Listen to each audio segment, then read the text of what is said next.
नमस्कार. आजच्या व्हिडिओत बघायचं येतं 9वी गणित भाग 1, त्याच्यामध्ये संकीर्ण प्रश्नसंग्रह 2 मधला प्रश्न क्रमांक 6. काय दिले? खालील करणींचा सोपा परिमेयकरण गुणक लिहा. ओके, ह्याच्या करणी दिली आहेत, यांचं काय लिहायचं आपल्याला? सोपा परिमेयकरण गुणक लिहा. तर नेमकं काय लिहायचं ते आपण प्रश्न सोडवून बघूया. ओके, आजच्या व्हिडिओमध्ये आपल्याला हे 2 सोडवायचे आहेत, आणि त्याच्या पुढच्या व्हिडिओमध्ये हे 2, आणि त्याच्या पुढच्या व्हिडिओमध्ये हे 2. ओके, तर आपण वर्गमूळ 32चा आधी बघूया.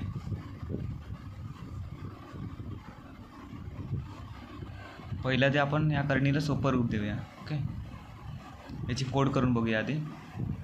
फोड काय करायची आहे? 16 गुणिले 2 32. ओके, 16 कोणाचा तरी वर्ग असल्यामुळे आपण 16 गुणिले 2 32 केला. ओके, आता 16 कोणाचा वर्ग आहे? 4 या संख्येचा. तर 4ला आपण बाहेर काढूया, तर वर्गमूळ 2 हे उत्तर आलं. आता आपल्याला काय करायचं आहे?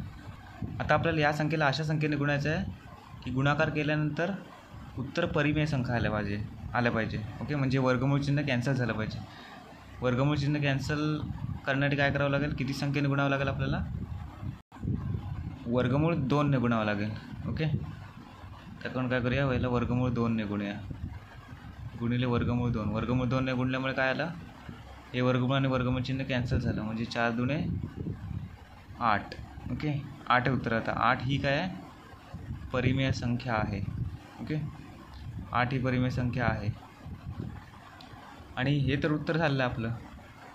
तर प्रश्न काय विचारला होता? खालील करणींचा सोपा परिमेयकरण गुणक. आता हा काय झाला? परिमेयकरण गुणक. ओके, कारण ह्याने गुणल्यानंतर इकडे परिमेय संख्याचं उत्तर आलं ना, म्हणून ही संख्येला काय म्हणायचं आपल्याला?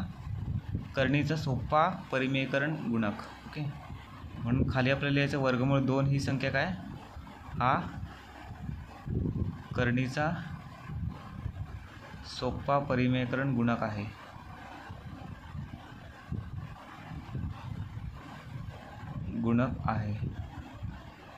ओके, आता प्रश्न झाला. तर दुसरा प्रश्न बघूया.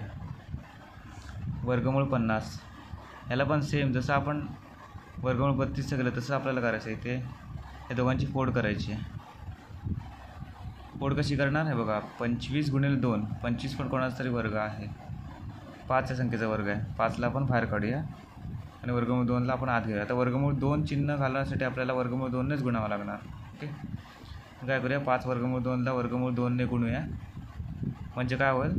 वर्गमूळ चिन्ह कॅन्सल होईल. आणि 5 गुणिले 2, ज्याचं उत्तर किती? 10.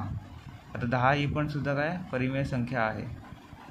हे आपल्याला वाक्य इथे लिहायचं. 10 ही परिमेय संख्या आहे. आणि ह्या करणीचा सोपा परिमेयकरण गुणक कोणता आला? कशाने गुणल्या आपण ह्याला? वर्गमूळ 2ने. म्हणून आपल्याला इथे शेवटचं वाक्य जसं इथे लिहिलं तसं आपण इथे लिहूया. वर्गमूळ 2 हा या करणीचा, म्हणजे वर्गमूळ 50 या करणीचा असं लिहिलं तरी पण चालतं. या करणीचा सोपा परिमेयकरण गुणक आहे. ओके, आजच्या व्हिडिओमध्ये फक्त आपण ही 2 गणितं बघितली. आता त्याच्या पुढच्या व्हिडिओमध्ये वर्गमूळ 27 आणि 3/5 वर्गमूळ 10 2 गणितं आपल्याला बघायची आहेत. ओके, धन्यवाद.